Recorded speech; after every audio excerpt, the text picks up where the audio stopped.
Mesdames, Mesdemoiselles et Messieurs, bonsoir. Bienvenue une fois de plus dans ce nouveau numéro, cet entretien qui se passe toujours sur la première chaîne de business en République démocratique du Congo, BRT Africa. Merci à l'équipe technique, toujours en accord avec nous. Merci aussi à vous, fidèles téléspectateurs. Vous nous suivez à Kinshasa, vous nous suivez à Brazzaville, vous êtes au Bas-Congo, à Mbanzangongo précisément, vous êtes au Kasaï, à Kananga, vous êtes aussi à l'étranger avec nos partenaires. Nous vous disons un très grand merci de la sympathique attention que vous ne cessez de nous accorder. Mesdames, Mesdemoiselles et Messieurs, les jours se suivent, mais ne se ressemblent pas. Il y a 2 fois ça marche bien, il y a 2 fois ça ne marche pas. Mais nous osons croire que puisque vous nous avez choisis, ça va marcher pour vous. La tension monte, le suspense continue, l'actualité est alléchante. Mesdames, Mesdemoiselles et Messieurs, vous êtes sans ignorer qu'il y a eu récemment un discours du chef de l'État aux Nations Unies. Nous allons réfléchir par rapport à ce discours dans cet entretien. Il y a grogne au sein de l'Assemblée provinciale.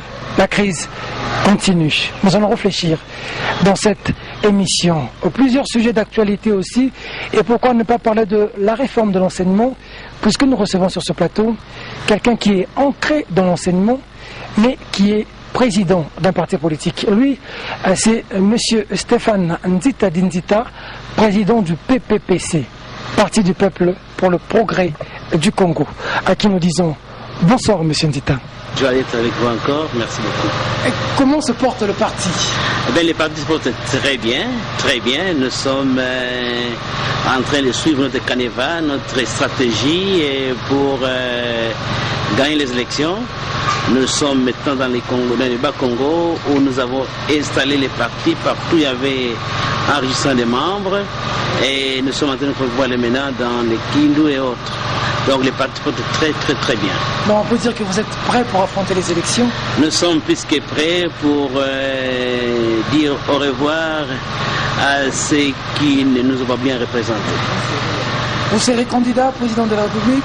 Ça dépendra de la volonté de la Convention du peuple qui sera dans 7 ou 8 mois.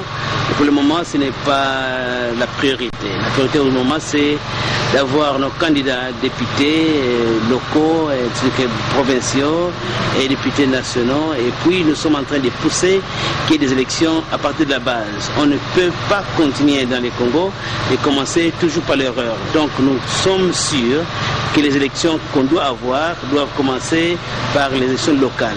Et pour cela, j'ai présenté un plan qui peut le faire dans 120 jours pour qu'on ne puisse pas être un pays qui ne fait que violer la Constitution. Là, vous faites allusion au calendrier de la CEI. Selon vous, c'est un calendrier qui a violé la Constitution? Écoutez, non, je ne suis pas intéressé de la CEI parce que la CEI, c'est de l'histoire. Hein. C'est passé, on va étudier ça dans nos cahiers d'histoire pour le civisme, pour les enfants. Mais nous parlons des élections qu'on doit avoir en 2011.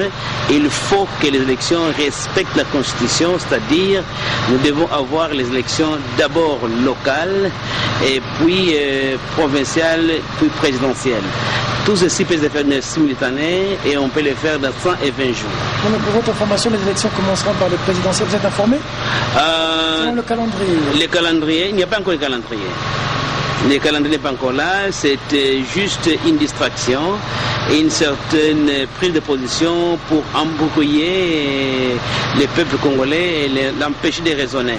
Nous savons une chose qui est sûre et certaine, que la Constitution a demandé qu'il y ait élection locale en 2006, avant la fin de cette magistrature. Et maintenant qu'ils ont échoué, on n'échoue jamais avec la Constitution, on a violé la Constitution, nous demandons les sanctions qui doivent être accordées à ceux qui ont violé la Constitution. Mais, pour l'information, on ne peut pas tolérer qu'il n'y ait pas d'élections locales, ce serait une injustice. Jusqu'à présent, 80% des Congolais qui sont dans nos villages ne sont pas représentés par les gens qu'ils ont choisis. On a nommé les bourgmestres, on a nommé les commissaires du PVC de suite. Ceci, ce n'est pas correct. On doit commencer par faire ce qui est correct et on commence par corriger les erreurs. Et la première erreur à corriger,